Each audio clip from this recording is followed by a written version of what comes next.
سلام بچه ها، حالتون چطوره؟ امیدوارم که عالی باشید. فاینالی هستم با ویدیو من خوش اومدید. بچه ها تو این ویدیو قراره بهتون نکاتی راجع به کلن خودتون توی کلش آف کلنز بگم که چجوری میتونید لول اپش کنید. بچه ها ما ویدیو گرفتیم راجع به لول اپ توی کلش اکانت خودتون توی کلش که گفتیم برای لول اپ توش باید ایکس دریافت کنید. برای لول اپ کلش آف کلنزتون هم احتیاج به کلن ایکس دارید که حالا توی ویدیو بیشتر باهاش آشنا میشید که چجوری اون کلن ایکس رو باید دریافت کنید.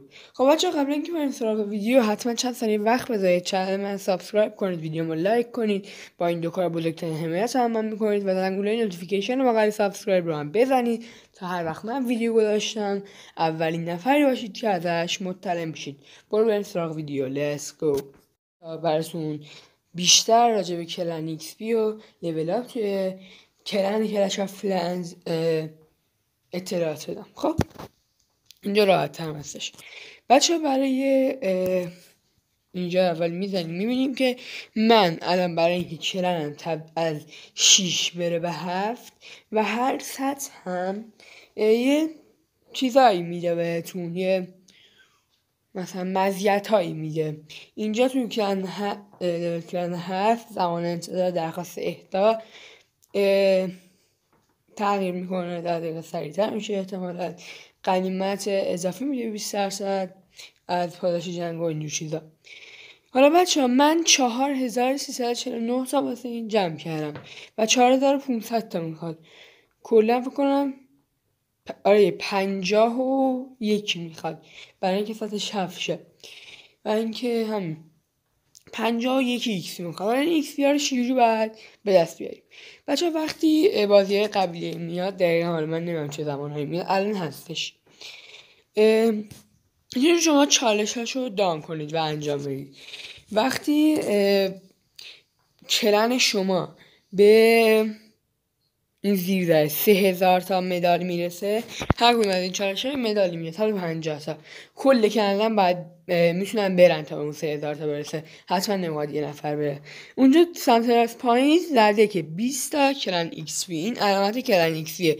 اون پایینه که علامت ما یکی چی نرفته 3000 تا مدال علامته و کنارش هم اون به علاوه 20 اون کلن ایکس بیه.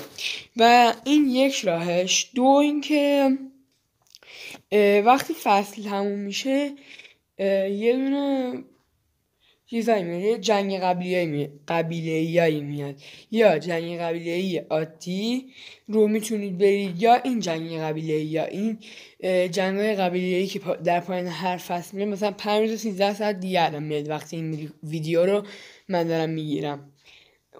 اونا بیشتر میدن بهتون کلن ایکس، ولی از عادی هم میتونید جمع کنید. مثلا ما وار قبلی رو بردیم و یه قانونایی داره که به کل 113 تا ایکس پی رو بهم بده. و اینکه حالا من بیشتر از 5 نفر وار نداشتم، درسته بیشتر زیادی تو کلنمون هستم، ولی من بیشتر از 5 تا نفر واسه وار نداشتم. حالا نمیدونم بیش از 5 تا بیشتر ایکس میده کلش یا نه، ولی حالا توی 5 نفر 113 تا. چند تا واسه ما چالش مشخص کرده، گفته اگه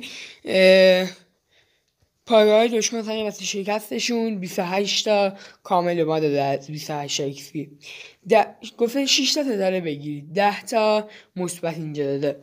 بعد دیگه 9 تا داره بگیرید، 25 تا مثبت اینجا بهمون داده.